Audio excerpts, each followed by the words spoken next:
honor and delight, I would like to briefly introduce our speaker for the talk, Dr. Somdatta Karak. Dr. Somdatta Karak. Dr. Somnath Karak is trained in life sciences. She has done her PhD from Tata Institute of Fundamental Research, TIFR, Mumbai, and she did her postdoc from University of Göttingen, Germany.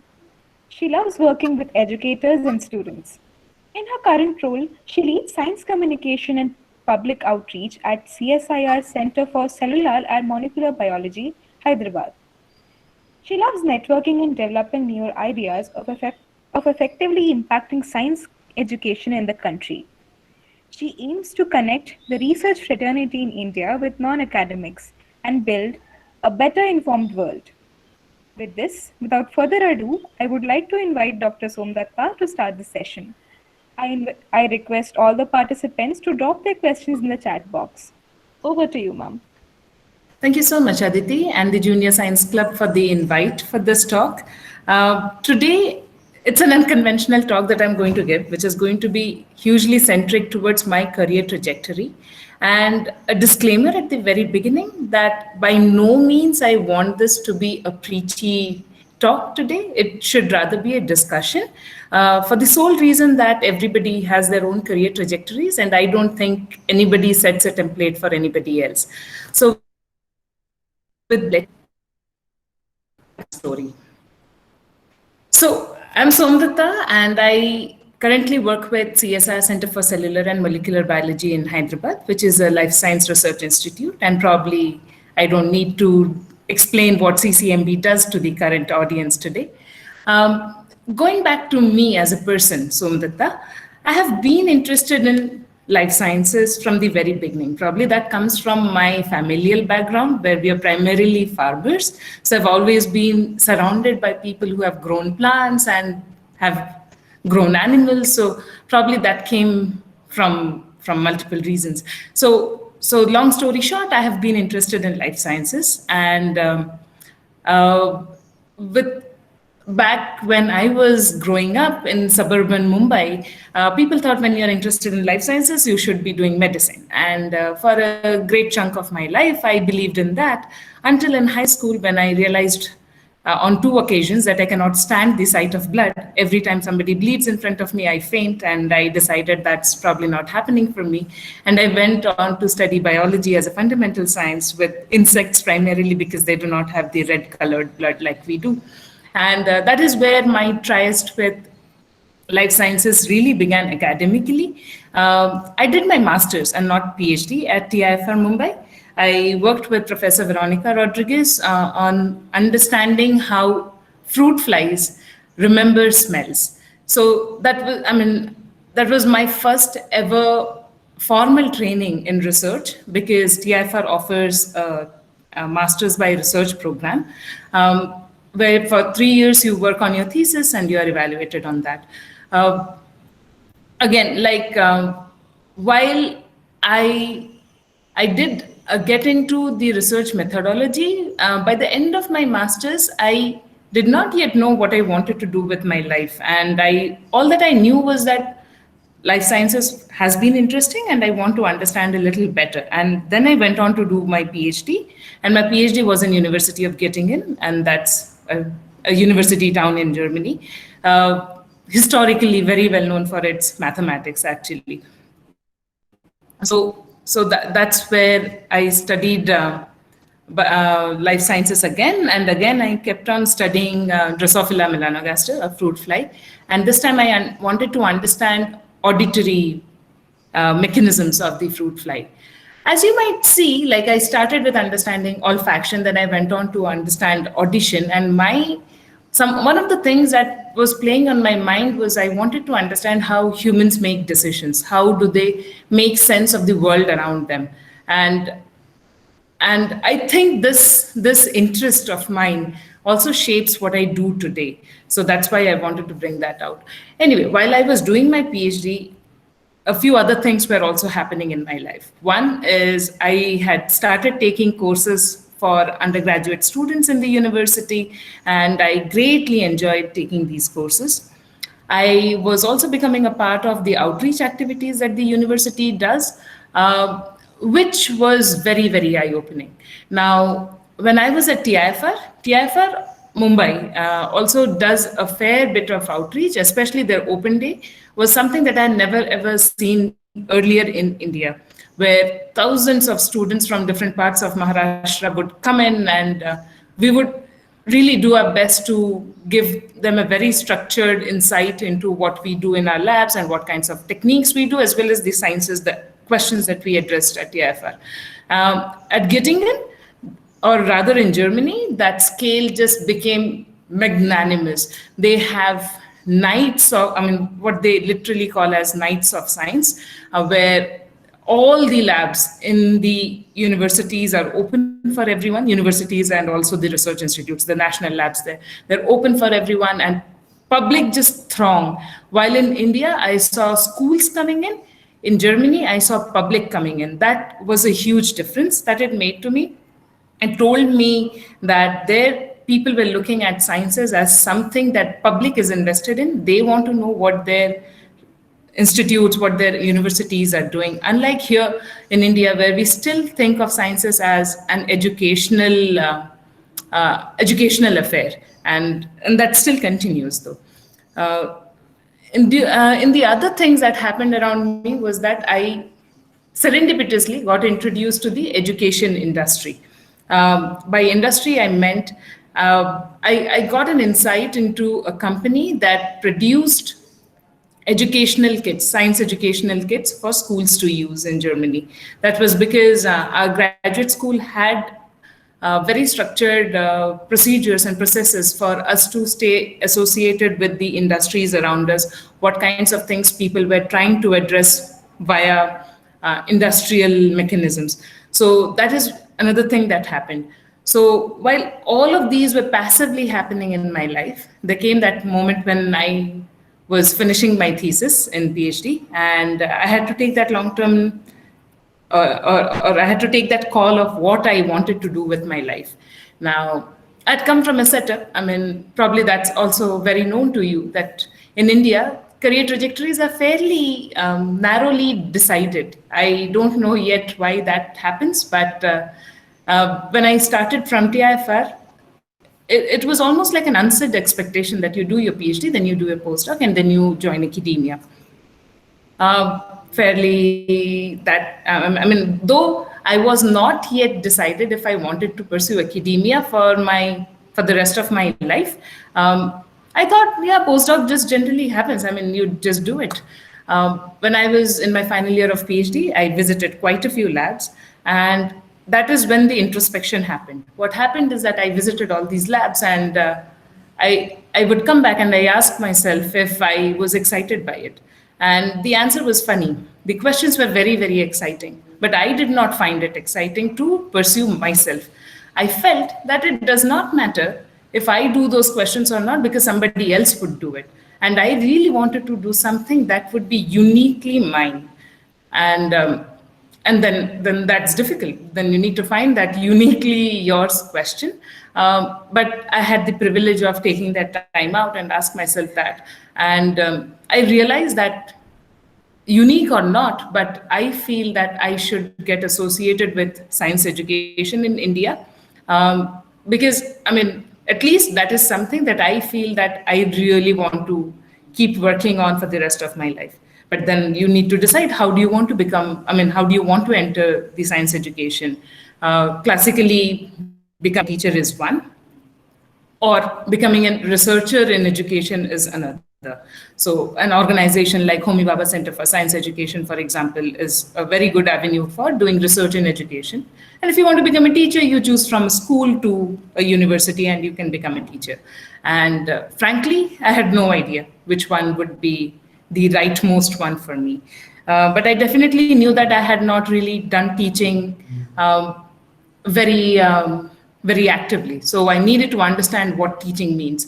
And I thought I should challenge myself with probably the most difficult setup that India has in education, which is school education in lower economic, in low income communities. That is how I decided to join the Teach for India Fellowship. Teach for India Fellowship is a 2-year fellowship that brings people from diverse backgrounds, starting from undergraduate students to people working in corporates and fairly like established in their careers, to all of them come together for a 2-year fellowship where they get to become a full-time teacher for one of the low-income community schools. It could be a government school or a private school, and you do not really get a say on which one you want to pick. Um, and during those 2 years, you are not only in charge of of the academic progress of the students of your classroom, but also their overall development. So that includes their sports, their theater, drama, debate, oration, you just name it. I mean, so the good part is that it is very, very undefined what all you need to do as a Teach for India fellow. All that you are told is it is your responsibility to ensure excellent education for your students. And you figure out what excellent education for your students mean. Why was that important for me? Because when I entered the field, I thought I'm very clear with what I wanted out of Teach for India. I wanted how to impact the science education in the country. And then I was given a set of students who were in class 6 then, and I was very happy because they were already beginning to learn the details of science in some senses. And I thought, yeah, I'm going to make all this difference in the world to them. And then I realized that they are struggling with illiteracy. Forget about science. And science is taught in India in English, and they do not yet understand English as much. And that is what really made me realize that science education is not just science education. Science is a method of life. Science is a method of things. And to have access to all of that, there are so many hurdles that India has, and every community has their own specific hurdles. So I realized that literacy is to me, what came across hugely was that literacy was a huge hurdle to people. Students, most of the students, now I can say that more confidently, do not have access to hands-on science. To them, science is only that you study in textbooks and is limited to exams. And these became the things that I wanted to take ahead in my life beyond fellowship, beyond the Teach for India fellowship. So during the fellowship, I took advantage of something. As an undergraduate student in Mumbai, I had done some. I had an experience of working in Homi Bhabha Center for Science Education for good 3 years of my undergraduate. So I knew people there. So one day I just went there, and I wanted to discuss with my earlier supervisors there on what kinds of things we can be doing with school children who live who come from these low income community groups of Mumbai. And just in that informal discussion, I realized that they run a program called as CUBE, which is Collaborative Understanding of Biology Education. And hugely, CUBE then was working with college students all across India. The aim is, they still run, their aim is to enable students to do hands-on science in very, very low resource conditions, in low resource environment. Their claim is if you have one wash basin, some access to sun, that's all that you need to set up a biology lab. They were doing experiments like finding out, like studying the circadian rhythm of Drosophila melanogaster, or mapping of what kinds of mosquitoes are seen in what parts of the country, or which trees flower at what kind of seasons, or what kind of which months of the year. And when I went there, I saw 3 students who were from schools, from a rather more affluent background. And that is where it struck me that, okay, if these students can do it, why can't my students do it? And I proposed it to them, and they happily agreed. And you see all these photographs of my students who came from the very, very resource-constrained communities of Mumbai, getting access to the labs of Homi Bhabha Center for Science Education. And that's completely thanks to the CUBE team at HPCAC. And that is where, I hope that my students got a lot of happiness, as much happiness that I had seeing them doing hands-on science, asking questions, formulating questions, questioning each other on their methodologies of doing certain things, learning that science is more about failure and dealing with criticism on how you are recording your data and how much sense you can make from that data. Most of the time, they really struggle with recording their data, and the CUBE team ensured that they understood that such methodologies are not acceptable. And so that is how, this continued for about 1 whole year for these students, and then my fellowship ended. As my fellowship ended, these students also, we were a part of a school which had only till class 7, and these students had to shift their schools for going to class 8 and onwards. So did these efforts at CUBE HBCSE continue for my students? It went on for some time, but eventually it fizzled out because my students also were going into higher classes, and they realized that they needed to focus more on class 10th education, and it eventually fizzled out for them. They did other cool things in life though, and they're still doing. But I realized that I needed to be in an ecosystem where I can enable these things to run in a more continual manner. It's not an easy answer. I do not even know that if I am at that position at this moment, but that is something that I definitely aspire to do. What I definitely knew then was there were 2 options in front of me. One was joining the education industry, which mainly right now is the ed tech industry, or work with the government setup. The 2 have different benefits. The ed tech industry is led by some of the very passionate people in the education right now in India.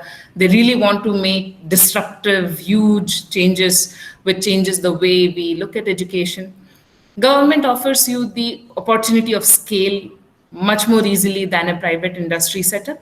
The biggest downfall for the private industry setup in education is that they are limited and they are shaped in many ways by what the market wants from you. And that is something that is a personal choice, if you can become comfortable with that or not. I am not very comfortable with that. Government, on the other hand, is a sluggish system. It's a huge system. Huge systems are generally very sluggish. It's also archaic in many senses. So those are the other challenges that I needed to then, I needed to choose between the 2 devils. And that while I was doing this, a few other things also happened. So I definitely also kept talking to a lot of education, ed tech industry people, and they wanted somebody who can, because it's a tech industry after all, they wanted somebody who can code well and understand education. Even today, I do not know how to code well. Then I did not know at all how to code. So that automatically went out. On the other hand, in the government setup, gradually I understood that science communication and outreach was just beginning to take up in India. This is in the 2016-17 I'm talking of. And so the Western universities were already much ahead, and India was coping up with that boom and need for science communication. I think some of the political scene changes then also necessitated that in India. Why? I think I was opportunistic at that point because of one good advice that I got from someone. So while I was trying to figure out what I should do with my life, it took me a good 1 year after the fellowship to figure out what I wanted to do. And I was talking to people from all kinds of sectors, literally all, like not just in science, rather very few in science. They told me that you need to find some place which will value the experience that you bring in, both educational and professional. And with the PhD in India, the biggest appreciators of that is the academic setup. So I took advantage of these, and I started applying to, I moved to Hyderabad for personal reasons, and TIFR Hyderabad and CCMB were my 2 options that I was evaluating between. And what also is necessary for someone to take a choice, make a choice of a place to pursue science communication are these. You need to understand that science communication has many different formats, and these different formats are there because science communication demands you to interact with a huge number of stakeholders. For each of those stakeholders, you want to do different things. You want to inform and engage them with different things. And hence you need different formats. Your goals are different for each stakeholder. And as an individual, I needed to align my skills and interest with each of these formats and the goals. And it's not necessary that as a person you are equally excited to work with each of these stakeholders. For me, I was very clear that I wanted to work in a place where I have access to young students and educators. Young students, because I just think that they are the most exciting bunch of people to work with. I'm very clear of that personally, on a personal scale. Educators, because it's a sustainable way to reach out to these young people for a long time, for a long term. So when I looked at that, CCMB was a very good place because they already have had a lot of processes in place which made them a very popular choice between the student and teacher population of Hyderabad. So with that, I decided that I wanted to work with CCMB, where even before I joined, it was reaching out to thousands of people through its skill development programs and outreach programs.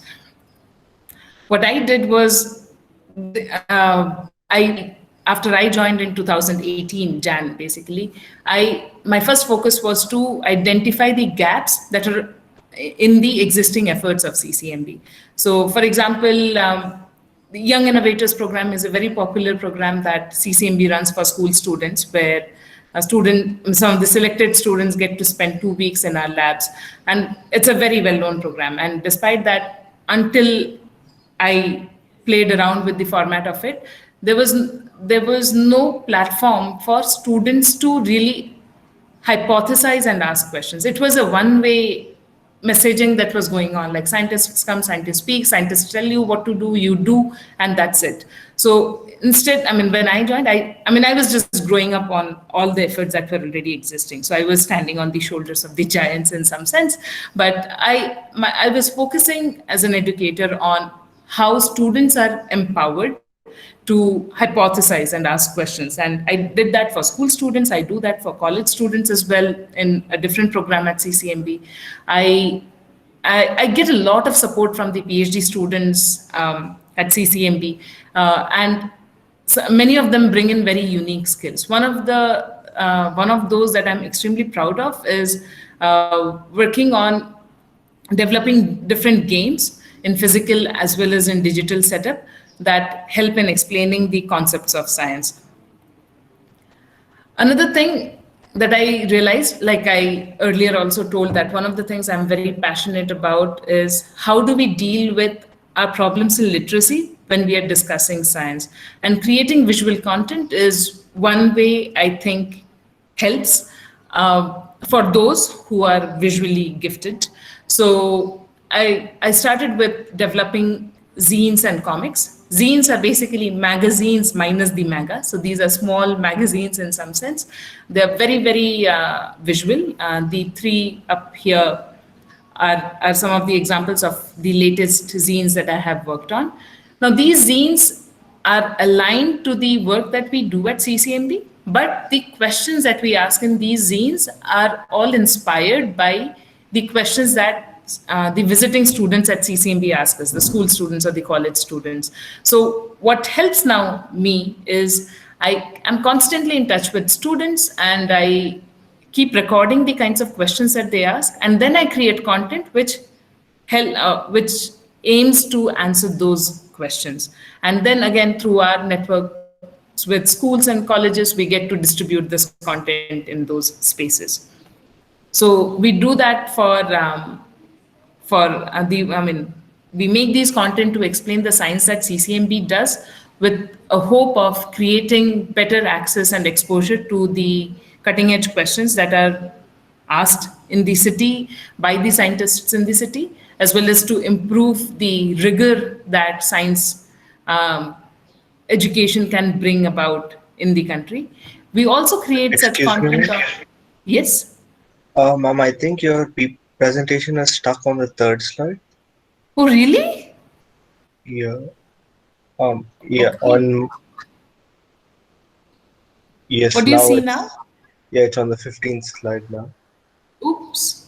So, okay. I mean, I'm sorry about this. I didn't realize that at all. No worries, ma'am. Thank you. Okay. Do you want me to go back and do the entire thing? You can No, ma'am, briefly you can do one thing. show the slides, ma'am. Uh, Maybe the photos and so on which you were discussing earlier. Sorry, Aditi, come back again, please. Ma'am, we'll be having a lot of questions later, so we can show pictures related to those questions Cool, as I'll do we, that. yeah. Yeah. Okay. All right. So these are, I mean, these are the zines. I don't know if you see my pointer, but these are basically some of the zines and comics that we have now created in the last 1 year at CCMB, which talk about both the work that we do at CCMB as well as some of the urgent questions such as climate change. We also create content on antibiotic resistance, where, and we run a program, and we are a scientific partner of a program called as Superheroes Against Superbugs, where we partner with young students, young high school students, to raise awareness on the issue. In this program, I mean, we also have a website by the same name, and you'll see how students have created content that can be used for raising awareness on antibiotic resistance. This is a program where we are still figuring out. I mean, students can, I mean, are obviously very good when creating content that their peers can understand. Now we want to figure out how to really disseminate such a content, and what are the other things that these young students can be doing with us on antibiotic resistance usage awareness. Some of the other current focus areas that I have are creating a lot of other content with feedback from teachers and students, creating content for lesser privileged ones.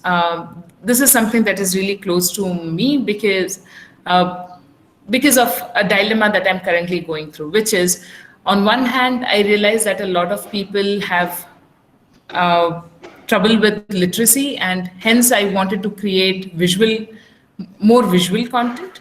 At the same time, I'm also associated with a group of people now who are trying to figure out how to make science content inclusive for the visually impaired. So the visual content that I have been focusing on creating really does not work for them. On one hand, as a science communicator, I definitely understand and acknowledge that there is no one right way about making any kind of content. You need to identify your audience and make the right content for them, but you still want to create content that is as inclusive of everyone as possible. So that is going to be one area that I'm going to deliberate more on in the coming year probably, and try to understand how do you make a good balance between the two, especially in the science articles that I write. Um, and I want to participate in building more neutral spaces to discuss science. This is also important because I realize that when I work, let's say for people like me who work in institutes as their science communication and public outreach officers or whatever, then it's a very thin line between science communication and doing advertisement for your own institute. It works well for the institute, definitely. But for science, we definitely need neutral spaces for its discussion. And that is something which is not that active. I'm not saying that they're non-existent in India, but they definitely need to become more contemporary and active and exciting spaces for people who, I mean, who are not yet interested in science should feel like going there. And that is something that I want to engage in more actively in the coming times. So with that, I'll just say that, I mean, I realize that a short talk like this is only a glimpse at the different things that we can do through science communication, or what I am doing through science communication. But I'll definitely want to stay in touch with all you students, and you can write to me. Either you email me, my email is on the screen, or Twitter or LinkedIn are also very preferable spaces for me to stay in touch with you all. And I'm sorry that my slides were stuck in between. I had not even realized that that had happened. So I'm hoping that you'll ask me like really nice questions and I'll get to show those pictures as appropriate for the discussion. Thank you so much, ma'am. It was very inspiring to listen to you.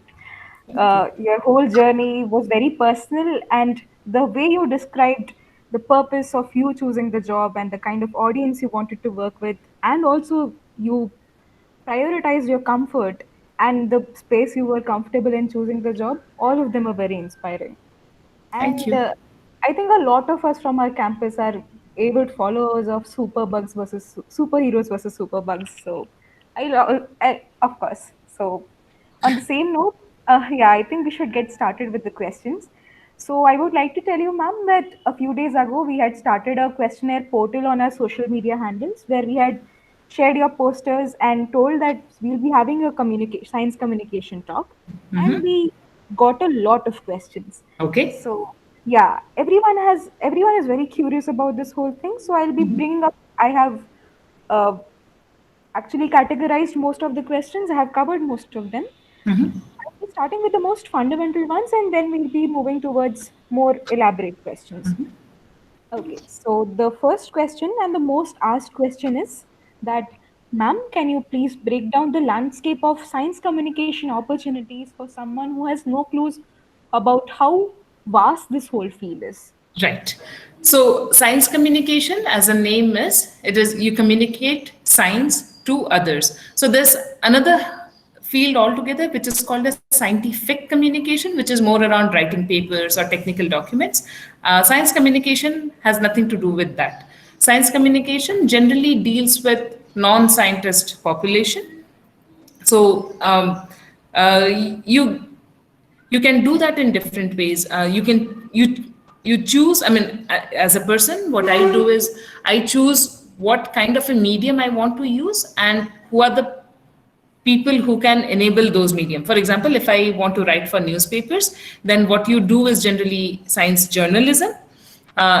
If you want to become a journalist, that is, or you can of course keep writing opinion articles in newspapers.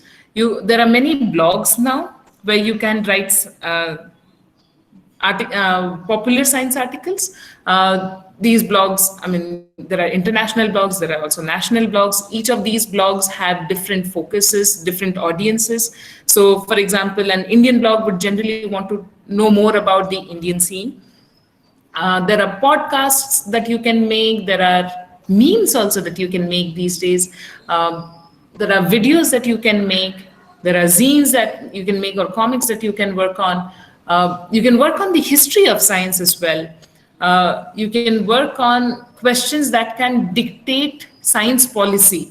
What kinds of policy? These can be policies that ensure betterment of scientists. It can be policies that ensure betterment of science students, the younger scientists, or diversity in the field, or I mean, the questions are enormous. So there are two things that you should identify. One is what kind of skills do you have, and these skills generally decide which format you can work on, and what is the audience that you want to reach out to. That will decide the kind of content you will work on.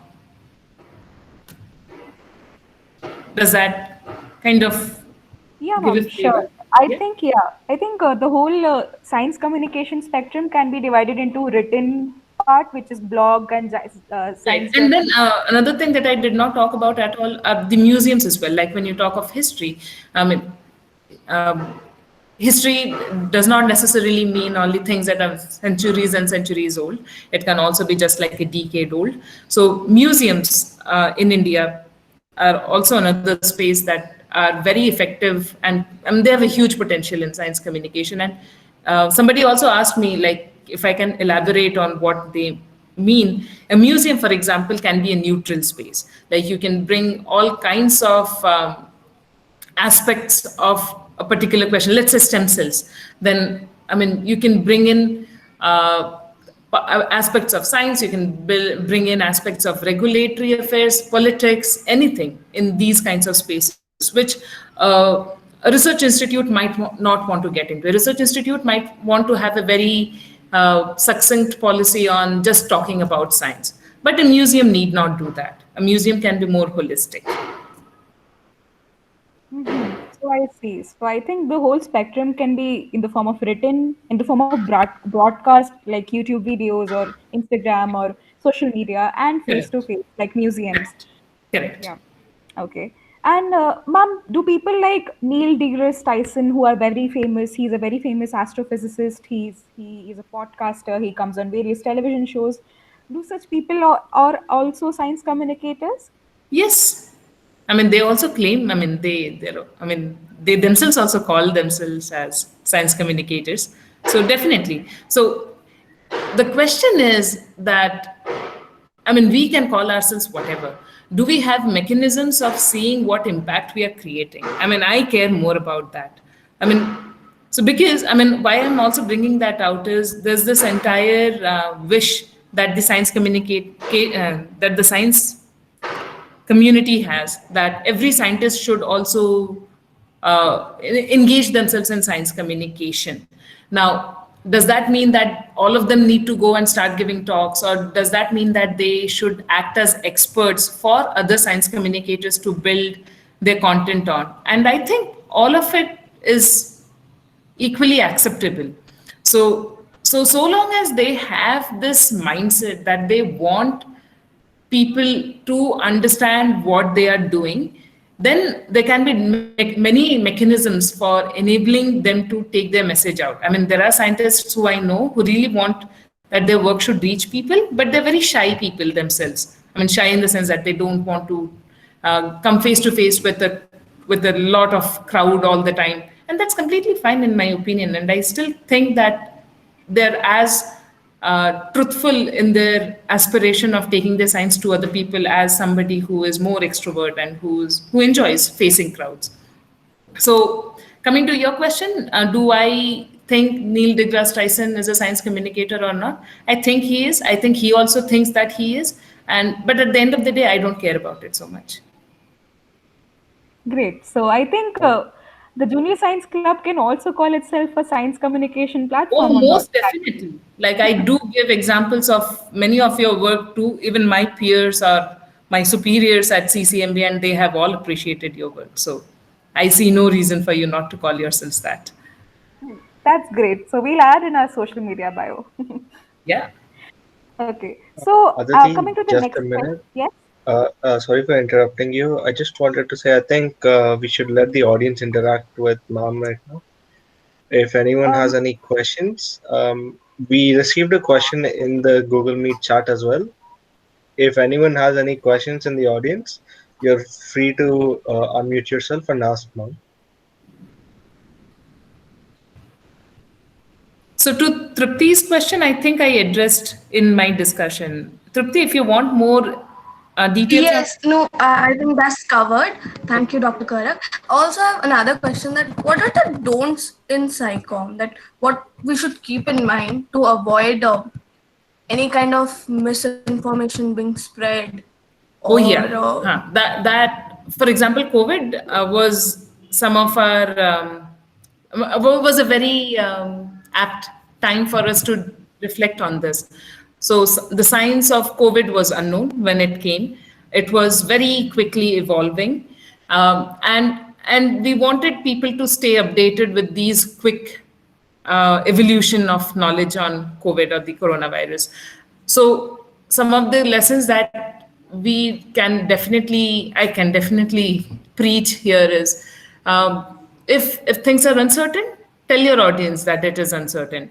It is not necessary to tell your reader or your audience that you know everything, because that is incorrect.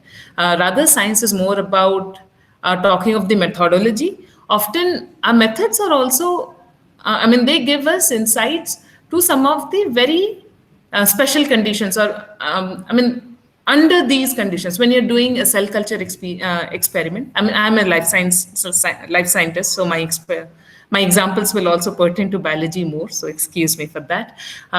So let's say you're doing a cell culture experiment and you see something there. Then you should tell your people that this is only a cell culture experiment, which means that it might or might not be true in an animal. It is completely wrong, in my opinion, to give a false impression to your readers, and also to think that the work needs to be dumbed down to them. You are only making the content easier for them to follow, for which you can take help of different kinds of multisensory modalities, like add in a video, add in a podcast, if you have the possibility, some tactile information wherever it is required. You can add in images, but do not try to think that they'll not understand the complexity of the experiment. It is more about our ability to explain them the complexity of the experiment. So that is one thing. And often this gets easier. Of course, when you are writing more often, if writing is your kind of thing, you will realize how to do that. You follow, it's a study that you do of how other people have done it. And it just gets better with time. That I'm not worried about. It's more about some people intentionally do that. And that is definitely wrong. And the other thing is always consult with experts, if possible, multiple experts, to see if what you are trying to explain is correct, and if it is also inclusive of the unknowns. It's the unknown part that I am focusing on more, because often people think that, if we say that it is unknown, then people will not believe us. Rather, it is our responsibility to explain them that most of the things are unknowns, and that's the uncertainty that we are all dealing with. And as a science communicator, I think that's one of the prime things that we are supposed to be doing. Right, thank you. And again, based on that one, what are the red flags we should look for, say, as an audience, or say as just a normal public, when some WhatsApp forward or some Twitter message comes to me? What are the red flags I should check for to differentiate it from right information from a pseudoscience myth? Yeah. So as a scientist, as a science student, probably things can be much easier for you, because you understand that this sounds just way too certain. Of course, we do not know if things are that black and white. But for public, it does get difficult. One of the things I suggest is at least try, so I tell them that WhatsApp does not have the possibility of getting a negative feedback. At least on Facebook feed or on Twitter feed, there's a possibility that other people will also comment on it. But WhatsApp does not allow that. So I tell them that if it is something that you are going to base your decision on, at least put it on Google and just see if it is a fake news or not. Thankfully, there are a lot of these fact check and fake news check organizations right now, which work hard on flagging the fake news. But yeah, it's still extra work for the audience, and I try telling them that you need to cross-check from other references, and the easiest is just put on Google and put fake news in front of it. If there's an entry that comes out on it, just be aware of it. Thank you. You're welcome. Ma'am, I have one question. Sure. So you've done your work, PhD, all in Germany, right? So even at the university level or like anywhere in masters, I guess. So right now I'm in undergraduation. So for me to understand what my university is doing, like maybe in Department of Chemistry so have you ever come across any positions where there is a spokesperson to that department saying what's happening in the department, what's happening in the university? Like, are there any such things happening actually? Like, like our university puts a person to say, maybe I can approach as a student, I can approach that person and get to know what's happening in the research by different professors. Like otherwise, I would have to look up to all the university web pages or everything. Are you asking for the scene in India or globally? Any like you've been in both, right? So like, have you ever seen like? Well, technically, I am that person for CCMB, so it definitely is happening for Indian places also. What is the difference is, in India, it's still only in select places. Often these are premier national labs that have this. Universities are still very, very big spaces, which unfortunately does not yet have it, but I'm very positive that it will soon start having, at least spaces like HCU, which are more privileged than others, I think should have it. What is the difference between teams in global universities versus places in, let's say, CCMB is places outside would have a team of people working on it. In CCMB, it's only just 1 month now that I have an intern working with me. Otherwise, it has been just me and a lot of students voluntarily helping me. So to summarize Prateek's question, India is still in its very nascent infant stages of science communication, but there is a will to make this grow, and I definitely have selfish interests in seeing that this grows. And I can only hope that in the coming years, we will be getting there. But it is growing, Prateek. Yeah. Okay, Yes, thank sure. you. I think that answers your question, Prateek. So, ma'am, there was this one question which was repeated a lot of times, which was that what are the qualifications needed for becoming a science communication officer at CCMB? So rather, I'll make this question even more pinpointed. A lot of people ask me, is it necessary to do a PhD to get into science communication or not? So there are two aspects to it. One is, what are the skills that you need to do and need to have to do this job better? Let me tell you that.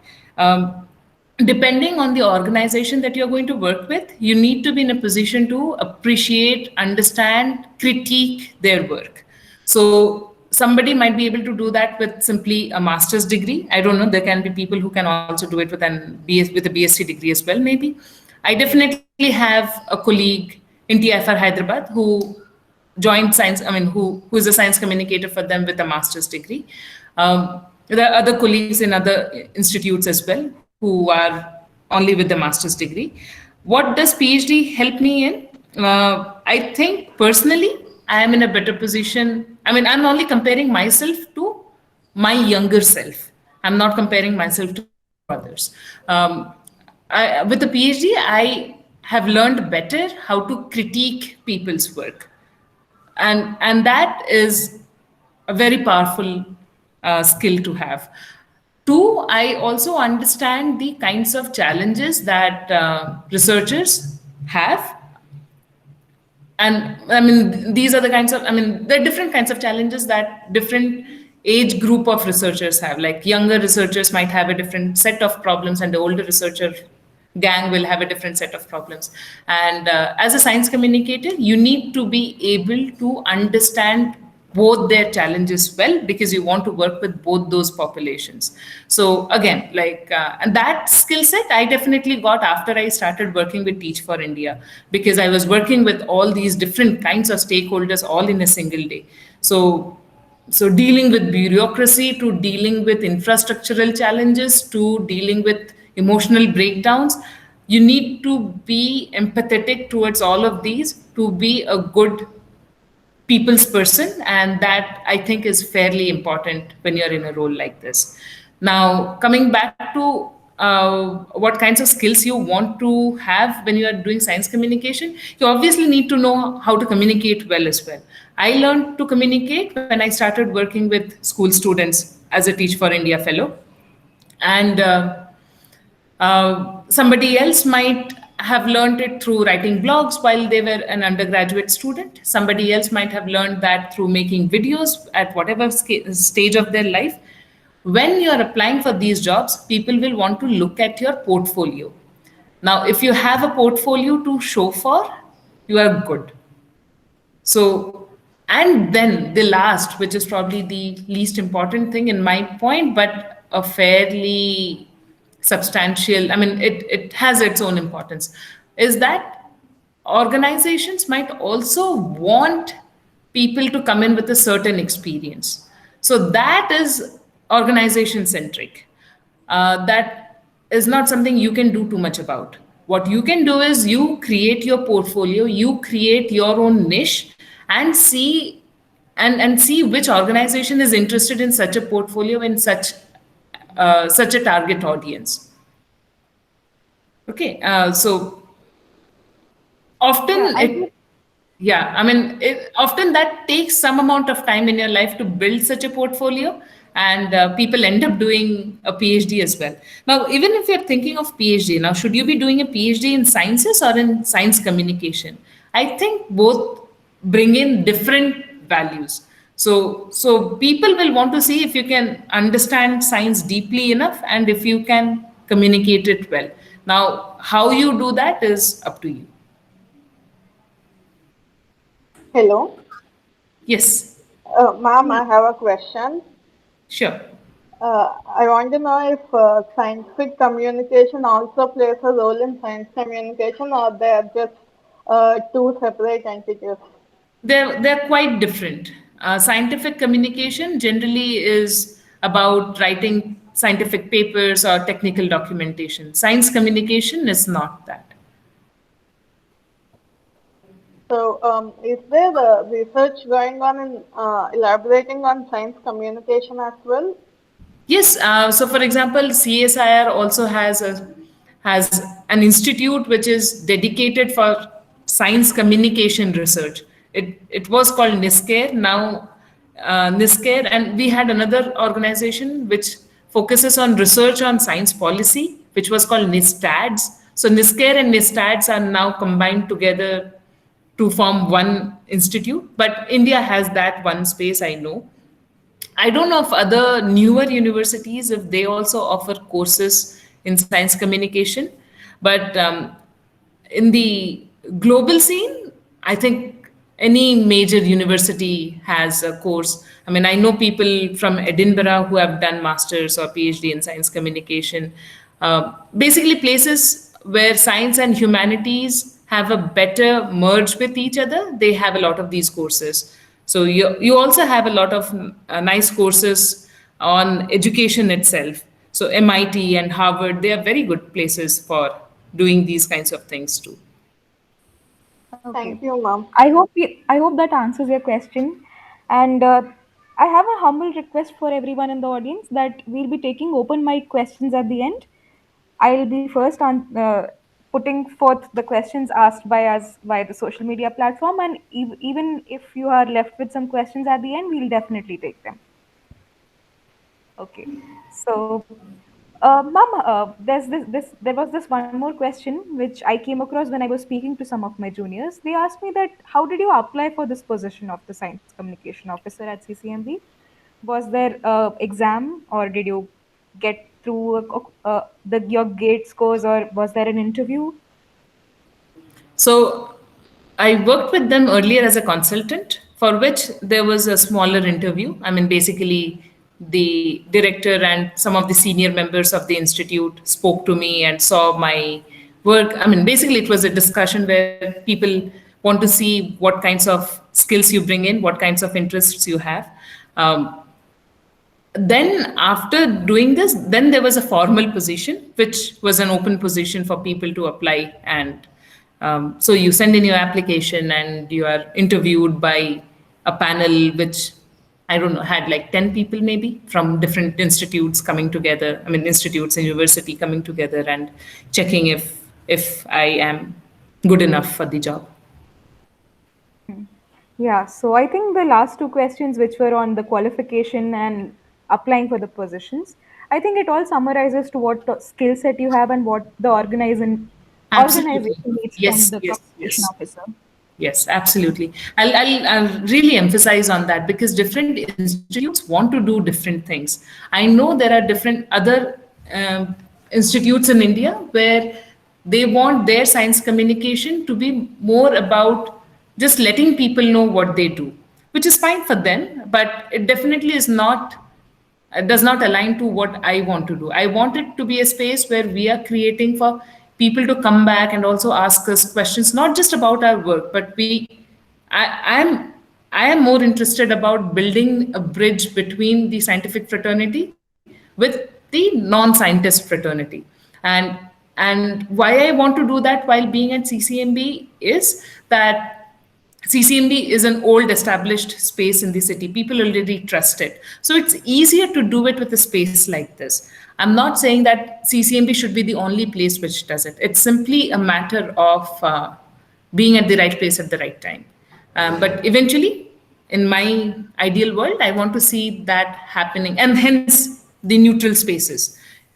When you are in a neutral space, then you are only talking about science with others. You are not caring what kind of an image that is creating for your institute. And that should not ideally happen when you're discussing science. You should be discussing science without bothering about your affiliation. Great. So I think we should move on to the next question, which was also asked just recently. So apart from spreading awareness about popular and relevant research, tell us more about what kind of research a science communication personnel does. I think the research in science communication are centered on public and community engagement with various aspects of science and technology. And since SciComm research revolves around a lot of public and community, it must involve a lot of subjects like economics, public administration, statistics, which one must not find in the typical curriculum of science graduation in our country, at least these days. So Yes. tell us more about it. That's a very good question, and I don't think I'm best suited to answer that. I'll answer it to the best of my ability. I'll also tell you who you should talk to for this. So these are the kinds of questions that people are interested in asking who do research in science communication. In India, in Bangalore, NIAS, the National Institute of Advanced Studies in the IISc campus, has people who look into these kinds of questions. So they try addressing which of the communication strategies worked well for what kind of population under what kind of situations. So they definitely look into these things and the statistics that are required for this. How do you even frame your questions correctly to answer anything for something like this? They also come up with suggestions on, I mean, for example, I know one of the questions that some of them study is, if India, I mean, when India had some flood, and they had communications to disaster management, basically, how messaging in disaster management works, and what are the nicer, I mean, what has worked in it, what have been the lessons that we learned from it, how do we use it for other kinds of disasters. So there are people who look into those kinds of questions. And for example, people who do masters in science communication or a PhD in science communication are better equipped to understand these nuances than me, who understands probably science a little better than these methodologies. Yeah, I understand. I think this field of science communication is so interdisciplinary that it's difficult to draw lines between what comes in science and what comes in social sciences. Yeah. So in the ideal world, when we will start having teams, or a good science communication team needs to have people from all of these backgrounds. It needs to have people who understand science. It needs to have people who understand methodology of science communication, people who are good with the skills of communication. And that's the ideal team that we all think we want to work for. Okay, ma'am. And I hope that answers the question. Let's move on to the further question, which was also mentioned by someone else in the open mic session. So, are there any courses in India on science communication and science journalism which aims on providing hand-on experience and expertise to students who aspire to become one? Yes. So like I mentioned, CSIR NISCARE is one place where you can do your master's in science communication. NIAS offers PhD in science communication research. In addition to that, there are workshops that happen. NCBS's Science Journalism Workshop, or India Bioscience, I think it's organized by India Bioscience. Basically, the Bangalore Life Science Cluster organizes this science journalism workshop, which is very well known. In addition to that, I definitely think it is very, very important to start writing for some of these forum. I mean, you can be interning with a lot of these organizations. India Bioscience offers that. Vigyan Prasar, I think, also offers that now. So if you get an opportunity to intern with them, then please do that, because then you get the real hands-on feeling of what kinds of questions people in, I mean, science communicators in India need to focus on. You, if you are not interning with them, then I definitely recommend starting your own blog. You can do that even when you're interning, by the way. So yeah, I mean, like I have been saying, that people will look at your portfolio, so you need to start working on that however you want to. Okay, so I think for someone who has decided already right in their undergraduate days that they want to become a sci officer, then they can like just be there on social media, be there on online, have their blog so that people come to know about their skill set. I will And also, I'll also just put that. I mean, probably all my discussion also sounds like all science communication happens only on online media. That's not really true. A lot of science communication also happens in the old school fashion of in-person programs. If that is your style, then be associated with those organizations then. okay, great. Okay, so moving on to the next question. So, as far as I have understood, I think every science graduate and doctorate and every science educator needs to be their own science communicator at some point in their life. And you have also mentioned it in your talk earlier. So, because we go and present papers, we give talks, we may someday be standing at a public open mic stand and maybe explaining some charts to some of the students who are passing by. So are there any online courses or books which you suggest people to go through, or to all the science enthusiasts who want to learn to communicate effectively to non-experts in science? What are your personal tips on these? Books I won't be able to recommend on this, because I've really learned it by doing. And because I've learned it that way, I can only suggest you the same. But I'll keep an eye for if there are books that people really recommend for this. But I'm definitely like one of those old school people who think that you need to get your hands dirty in it and learn it. Yeah, sure, ma'am. Yeah.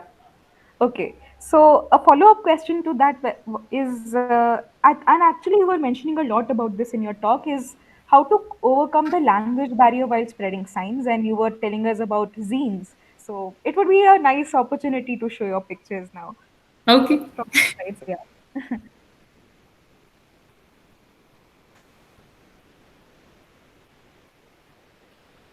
Yeah. Do you get to see it? Yes, ma'am. Can you make it a full screen of I think this? when I made it full screen, that is when it got stuck. But Uh-huh. probably it works now. Yeah. Okay. So basically, these are, I mean, only representative pictures that I have here of, so the top three panels are some of the structural biology work that we do at CCMB. And we wanted to tell people how membranes are designed, or how proteins have 3D structures, and each of those 3D structures enable them to have specific functions, or how basically how membranes encapsulate cells, and why is that important. So the three zines talked about these three big problems that we address at CCMB. And below are some of the comics that, I mean, the glimpses into some of the comics that we have created on explaining climate change, and the different problems that are coming out of it, or the different solutions that we are all working towards as the entire humankind, I mean. Yeah, but Aditi, did you have a particular specific question around this? Yeah, ma'am. Actually, okay. Some of my juniors came up with that, since they are from Telugu background and they are from Yeah. Hindi background. They always face this issue when they find something online which is in English or some other language, and they Yes. always ask me that how to just overcome this language barrier. So what I definitely can tell you is this. So when I create these zines or comics, like you see, most of the content here is visual, and there are some little text boxes. So then, in our own personal limited capacity, I collaborate with other science communication initiatives which focus on regional languages. So what they do is they use the same content and just translate these small text boxes in their language, and they also have the connect with the right network who are the audience of that particular language. So instead of me trying to make content for the entire India in their own languages, I will probably struggle finding that right audience. But instead, if I can connect with other organizations who have access to these right audience, it gets much more effective, I think. Yeah, I hope that answers the question very well. The zines look very cute. I like them. Okay, ma'am. So moving on to more elaborate questions. These are not academia specific questions, but these are sort of deep questions. So, so I'll start with them. So, as a communication officer, why do you think trusting science is so difficult? The COVID-19 pandemic has brought competing expertise and multiple Yeah. scientific and non-scientific interpretations of public discussion. Yeah. Questions like should we wear a mask? Why should Yeah. we wear a mask? Or shall we take the vaccine? Yeah. And many more questions like that. So, what do you think about this? So one of the things that I think people have difficulty accepting is the sense of uncertainty. So especially talking of COVID, like every few days we said like, oh, now we think it's surface transmission. Oh, now we think it's the airborne transmission. And people are like, hey, matlab, they don't even know anything. We know for sure, like you do these things, you'll be fine. So it's more about, I mean, when we are talking of knowledge which we are only understanding a little bit better every day, the audience is not yet primed on how to deal with an evolving body of knowledge. I think that is one big issue that dissuades them into believing something that we come up with, because our own stances change with time, with the knowledge that we have. And we really find it difficult to reach out to them and explain that, okay, knowledge changes every time. It's not a static body of facts. Yeah, so I think the fact that science is very dynamic is not very acceptable. Yeah. Okay. Or it's not, I mean, we have never seen science that way. I mean, if you even look at the school textbooks, they're so, I mean, they almost present like falsified information. Like this is known, this is known, this is known. You have to also know this because the exams will ask you if you know this. So it's not like, okay, we actually, I mean, science is rather about not knowing much of it and figuring out how do we know them, not about acknowledging that this is known, this is known, this is known. Yeah, great. I agree on that with you. So, a very similar question, which was that in about 14 months into this COVID-19 pandemic, in which areas do you think science communication has gone fairly well in flattening the curve? Well, flattening the curve itself being a brilliant metaphor in helping us to understand the pandemic better. And Right. also, what are some places where science communication has gone less well? Yeah. So I think the answer is common in both the cases for me. Countries where they have been able to do it better are all the places where the policymakers and the politicians were in sync with the messaging that needs to go out. Places where this was not possible, they struggled more. So what I mean is, scientists are better at understanding problems, but they are not the people who have the biggest reach to masses. It is a different section of people who generally has that privilege. And scientists need to have scientists and these other populations, policymakers and politicians in this case, need to be in a place where they can talk to each other more comfortably, more profusely to stay updated. If there is mistrust between them, it could be from both sides. Politicians might not trust the scientists to come up with a messaging that is conducive for their political agenda. It could be also scientists not trusting politicians to understand the nuances and the complexities of science. But if there is the mistrust, I think in a crisis of this scale, we struggle even more. I think, okay, science is the greatest form of belief anyone can have.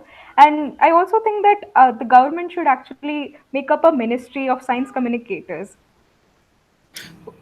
I think when I was looking for science communication, I came across this article which mentioned that more than 70% of Australians want to see science news daily rather than any other news, maybe be it sports news or anything. So I think people do want to know what's going on, but the Definitely. mainstream media is not so Right. promotive So the of thing it. is also that, I mean, what science news will you present every day? That's also a very slippery slope. I mean, when that starts happening, I mean, of course, the people can make good content and it can happen, but making content is an expensive business. If you don't have the possibility of bringing in good quality content, then people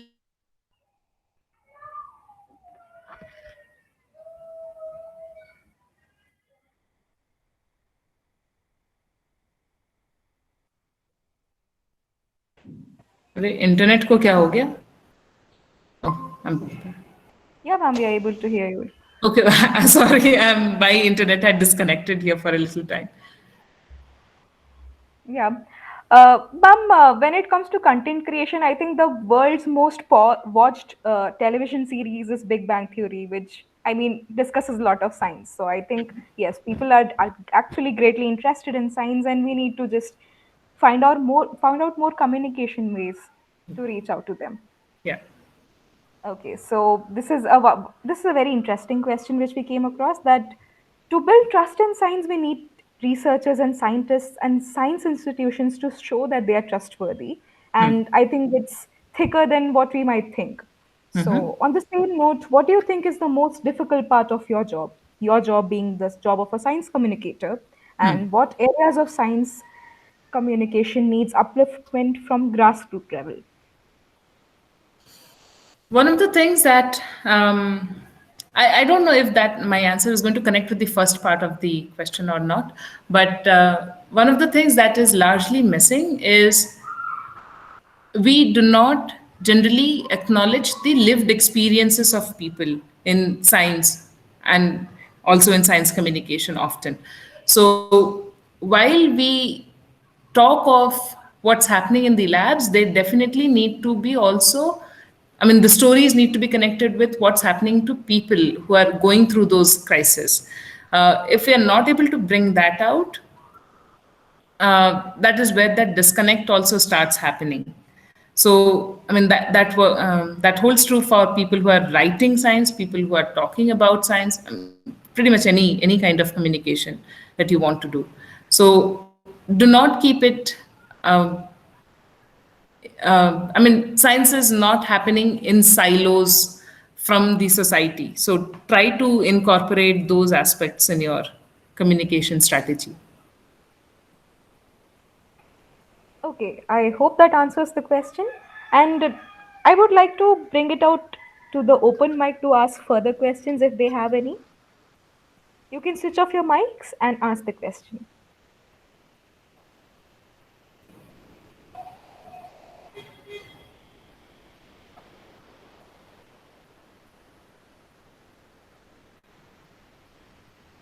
Maybe by then we can have a look at some of the slides which we missed earlier. Okay, all right.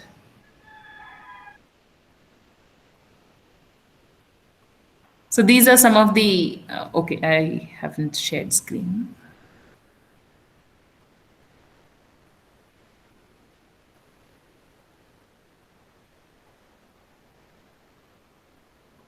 Yeah. You able to see it? Yes, ma'am. Yeah. So these are some of the pictures from the outreach programs that happen at CCMB. The one on the left is the Wildlife Week celebration that happens at LACONS, which is Laboratory for Conservation of Endangered Species. On the right is a snippet from CCMB's Open Day. Every year we conduct our Open Day on September 26th, and anything between 5,000 to 10,000 people come to our campus on that single day. So the Open Day, for example, is a great time for people to just see what a research lab looks like, or what kinds of questions happen there. It's an access, I mean, it's an important access for those who otherwise do not have access to research institutes, I think. On the other hand, what you see at LACONS is a much more selected bunch of people who have come in for a more niche specific discussion. So this is for an audience that is a little more informed. I mean, works better for an audience that is a little more informed and is already invested in a particular kind of question. I wanted to highlight this because as a science communicator, you need to be aware of what program or what communication, what strategy you're working towards. Are you conducting a certain program for improving? I mean, are you just wanting to give an exposure of what a research lab looks like, feels like, or what kinds of questions they address, or are you wanting to engage with people who are already invested in that question and you want to enable them a little better? I mean, either with knowledge or with opportunities of other kinds. Similarly, at Young Innovators Program, we are working with a select bunch of people. Generally, it's about 20 to 25 school students who are already, they're already more privileged, more empowered students. So what do we then want to do this YIP program for, the Young Innovators Program for? It is to then handhold them to understand science more as a methodology and go beyond what their school curriculum lets them do. These are the zines and comics that we created. In Superheroes again, Superbugs again. This is, I think this is a good example for Aditi's last question, that on one hand, people in labs understand what antibiotic resistance is as a mechanism, I mean, as an evolutionary process in bacteria. But on the other hand, there are people who are suffering from antibiotic resistance. It's just as important for those stories to also come out as the phenomena of antibiotic resistance itself. So it cannot be one minus the other. It needs to be both of them coming together. Yeah, I guess that's it. Okay, ma'am, it was great looking at all the pictures, and thank you so much for joining us for the event. You were really kind with answering all the questions. You shared Thank you very much. And I also understand that there might be more specific questions that people have. So do stay in touch through any medium that you want to, email or social media. And some of those questions are probably going to be more discussions and not, I mean, I might not have real specific answers to all of them, and excuse me for that. Well, the recording of this talk will be uploaded on our YouTube channel of Junior Science Club. So anyone who wants to refer back to something can come back to the YouTube channel. And you can also follow us on Facebook and Instagram. We have all the information of previous talks and upcoming talks being updated all the time. So with this, I think we should wrap up the session here. We are already ahead of time. So apart from our dear speaker, Dr. Somdatta, I would also like to thank and express my gratitude to the Director of College of Integrated Studies, Professor Sanjay Subodh, and Krishnaveni Mishra ma'am for providing us support and opportunity to organize this webinar during the COVID-19 pandemic. I'm very grateful to all the faculty coordinators, Professor S. Ilangovan, Professor Sharmishta Banerjee, Professor Muralidharan, and Professor Srinath for their constant presence and support. And at last, as no program is successful with a single person, so I extend my big thanks to all my junior, senior, and fellow coordinators of Junior Science Club, my dear audience for participating in the webinar. Thank you so much for making this event successful with your contribution. Would you like to add something in the end, ma'am? I can only thank you all actually for being such a patient audience, and my apologies that my slides got stuck without me even realizing that that had happened. If you want, I can email you my slides if that helps in any sense. And do stay in touch for any questions that you might have for science communication or otherwise. If I don't have the answers and if I have access to other people who can be better people in addressing those questions, I'll definitely connect you with them. And the science club is already doing fantastic work. So keep up all the good work that you are doing. And I mean, given that CCMB and UOH are in the same city, I'm very sure that we will be doing many things otherwise together, which are going to be wonderful.